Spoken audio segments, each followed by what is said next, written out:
Hello everyone. So in this video, we are going to learn about the most powerful scatter diagram. So there's a very powerful tool. The reason why I'm telling this is whenever you have two different variables, you can use this to find the relationship between those two variables. Okay. So ideally, what is a scatter diagram? Now, a scatter diagram is a graph that helps you to visualize, as I've told you, the relationship between two variables. So when I say two variables, so one moves up, what happens to the other, right? Whether it's going to go along with that, or it's going to come down, or there is no correlation at all, right? I think either of these answers you may get. This is very much useful whenever you are doing any projects. For example, if you are doing a Six Sigma projects, there may be on your input, there could be 20 different input, and then there's an output. Assume these two are variables. Now you are going to find out if there is a change in the variable, whether this has any correlation with my output. If there is no correlation, you can obviously ignore that from the further analysis, right? So this is how you will be able to use them, and this is just one use case. Since this is specifically related to Excel, this videos, I'm not going to spend more time, but if you have any questions, please feel free to drop a note down on the comment section. So it can be used to check whether that one variable is related to another variable, and it is a very effective way to even communicate the relationship, or even to find is there a relationship. Okay. So what will be covered in this video? We will create a scatter diagram in Excel, and there are two supply chain examples which will get solved. So with no further delay, let's head on straight to the spreadsheet and get those two examples solved. Okay. So what we have here, I have two data sets. Data set one is operator versus cycle time. I have another data set, shift time versus rejections, and we will start with the first one. And as you can see here, both the data sets, you have variables. Okay, I made a little bit change over here on the operator. I'll tell you, because in a sense, operator is not a variable. You won't be able to run a scatter shot. But as I always say, whatever you learn as a tool, there is no constraint. Don't constrain yourself telling, I have learned a tool, I have to use it only here, only like this. There is absolutely nothing like that.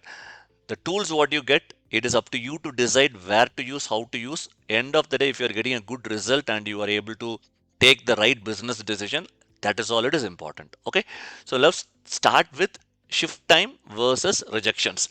So what we have here, if there is an 8-hour shift, so we are talking about first hour, second hour, third hour, like the till 8 hours, and then we have a rejection percentage. So you can assume that we are taking this data from a probably like a mission. There is an 8 hour of operation. At each hour, what is the rejection percentage it is? So ideally, we are working on a reduction of rejections percentage, could be our project title. Let's assume that. So what we can do it, I'm going to show you is, first, before we even go to this correlation between two variables, I will look at first only this rejection data. Okay. So what I have done, I have selected the complete rejections percentage alone. For a scatter diagram, what you need to do is go to insert, and on the chart section, if you go here, right over here, you have the scatter diagram. Click there and go for the first one, which is nothing but the scatter diagram. The other ones are basically, they'll have some smooth lines and markers. You can try it out. It's the same thing with some kind of a trend it will show you. Let's take the first simpler version of a scatter diagram. Moment you click that, just look at this data. So what we have done, we have just plotted all the samples. So it's very clear, we have around 80 plus samples, and as you can see here, you ideally cannot make any sense out of this data. Only thing we can tell is the variation is very huge, and something has to be done to bring this variation down, because it varies from right from 0.2% to 1%, and there is a huge variation. So, and the data set looks very chaotic, obviously, right? And same as the process. Now, in case if you have collected only the rejection percentage on a project, this is what you get when you plot it. You cannot make any sense. Now I'm showing you the difference. I'm going to just keep this on the side. Okay. Now what I'll do is I will pick up the both the variables. Okay, and now I will go to the same scatter diagram and I'm going to run it for you. Now see this. Now look at what you got here. Here what we have done, your x-axis is nothing but your hours of the shift, and then you have the rejection percentage. Just look the power of scatter diagram. Moment you put those two variables together, now there is absolutely nothing required to decode it. It's very clear, right? Obviously, I made the data in such a way you get it out. I'm not suggesting this is exactly you'll get it, but even this data, the same data set, look at it when I just plot it in a very linear way. Now I plotted it against the hours of the shift. So there are two variables here. Now it is very evident the key takeaway, as you go down the shift, the rejection percentage is increasing, and they are increasing in a very significant way. So what you can do is go ahead and find out what is causing that. It could be even from the tool what has been used on the machine, or it could be maybe the fatigue of the people. So different angles. Now you can take the project just to understand what is causing this increase in rejection percentage, not on the start of the shift, but as gradually the shift goes on. Similar way, second example, we go for operator versus cycle time. This is actually picked up from a real project. Whatever I have done is, now I've condensed that data set. That data set has some around 4,000 data points were collected, but this is the same example, relationship with person and cycle time. Normally when we do a cycle time, we always tend to miss out the relationship of people side. I'll tell you what normally happens in a project. So I will select only the cycle time. I'll go insert. I'm clicking on the same scatter diagram. So normally what we do, we will look at the cycle time like this on a project, and we will say, oh, the cycle time is huge. And let's take an assumption that the targeted cycle time is say around 30 minutes, and we are way above. Look at this. There are sometimes you're hitting 100 minutes against the 30 minutes as target. For example, let's take 30 minutes as a target, which is over here. Immediately, you know what we would do? We will head on into, okay, we need to now improve the productivity. Let's come together, let's put in some automation, let's bring in some new softwares into play, let's bring in some consultants, let's do this. This is how normally we'll head on.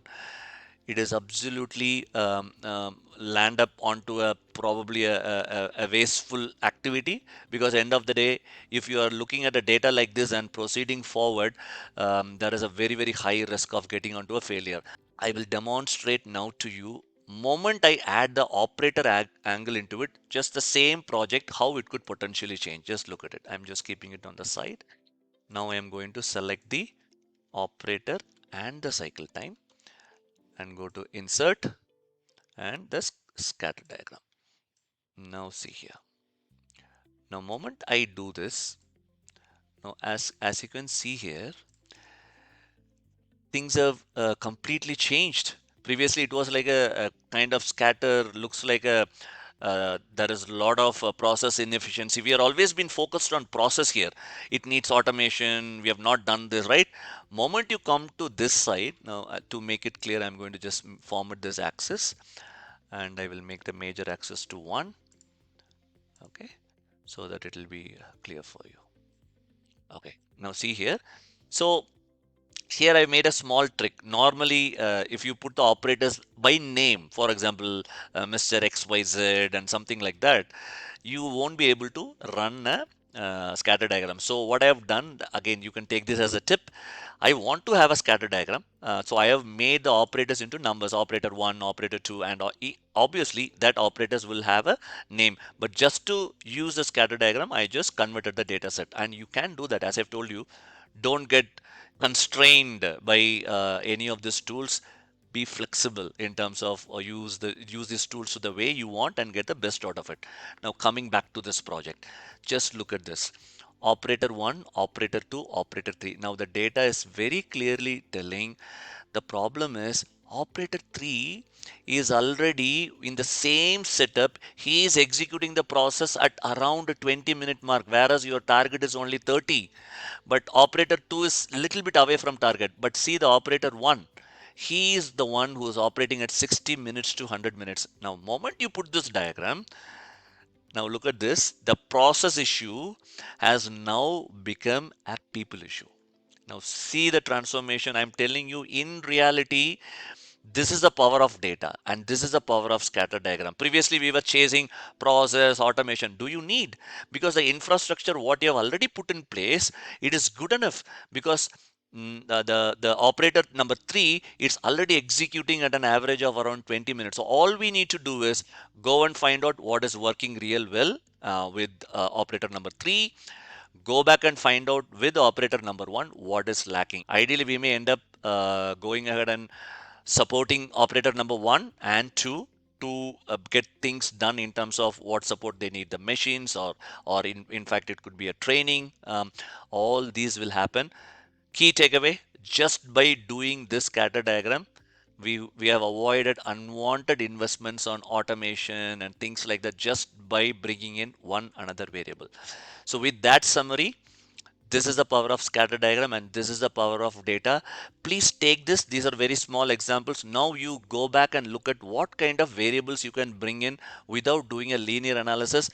Make the best out of this tools which is available at a touch, because it took probably few seconds for me to generate a graph out of the data. Probably what is the real value add is understanding what has to be collected and the time investment what you have done on the data collection.